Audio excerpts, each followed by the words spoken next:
Bonjour, je suis Dr Pépin de chez Chronos Médico-Esthétique. Aujourd'hui, j'aimerais répondre à certaines questions que des clients ont quand ils se présentent pour nous rencontrer afin d'améliorer l'apparence de leur visage.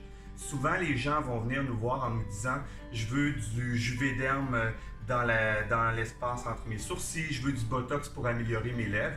Mais cette nomenclature-là n'est pas acquise de tous. Donc, mon rôle aujourd'hui va être un peu de vous instruire sur la différence entre le Botox, qui est le nom générique pour toxine botulinique, et les agents de comblement comme le Juvederm, le Restylane et le Velotero, pour ne nommer que ceux-ci.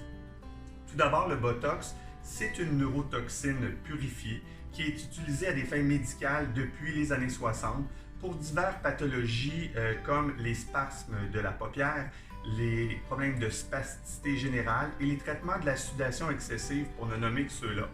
Mais en esthétique, c'est apparu vers le début des années 90. Donc, certains médecins ont remarqué qu'en traitant les spasmes de la paupière, il y avait une correction de certaines rides dans le haut du visage.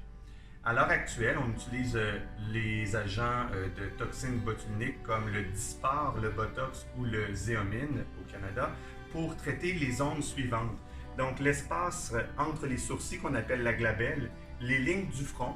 On peut également l'utiliser pour créer un lift du sourcil au niveau de l'extrémité externe du sourcil, les pas de doigts.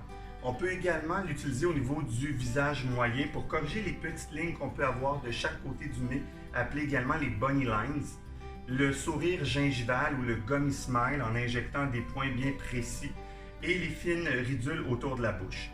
Au niveau du cou, certaines personnes avec le temps ont des cordons verticaux qu'on appelle les bandes platysmales et injecter du Botox dans ces régions-là va détendre, relâcher le muscle. C'est important de comprendre que le but du traitement à la toxine botulinique n'est jamais de figer le patient, mais bien de détendre, relâcher les muscles pour avoir un aspect reposé, détendu et non figé. On peut s'attendre à une durée d'efficacité des traitements variable d'une personne à l'autre, mais c'est de l'ordre en général de 3 à 6 mois. Alors, maintenant, je vais vous parler des agents de comblement. Avec le temps, la peau perd de son élasticité et de son volume dû à la perte de production d'élastine, de collagène et d'acide hyaluronique. Donc, les agents de comblement sont l'outil idéal pour pallier à ce problème. On peut traiter diverses zones du visage avec les agents de comblement et si on commence par la partie supérieure du visage, on peut aller remplir la tente qui peut se creuser avec le temps. On peut également corriger les fines ridules au niveau de la patte de doigt ainsi que le cerne, communément appelé la vallée des larmes. On peut également restructurer le visage et ses contours en redéfinissant les joues, la mâchoire et le menton. Au niveau central, au niveau de la zone périorale, on peut corriger les fines ridules autour de la bouche, repulper la lèvre, corriger le sillon nasogénien et également les plis d'amertume communément appelés rides de la marionnette. L'emploi d'acide hyaluronique peut se faire sur d'autres parties du corps. On peut remodeler le nez, donc de faire une fameuse rhinoplastie non chirurgicale et également pallier au déficit de volume qui peut se produire avec le temps dans les mains.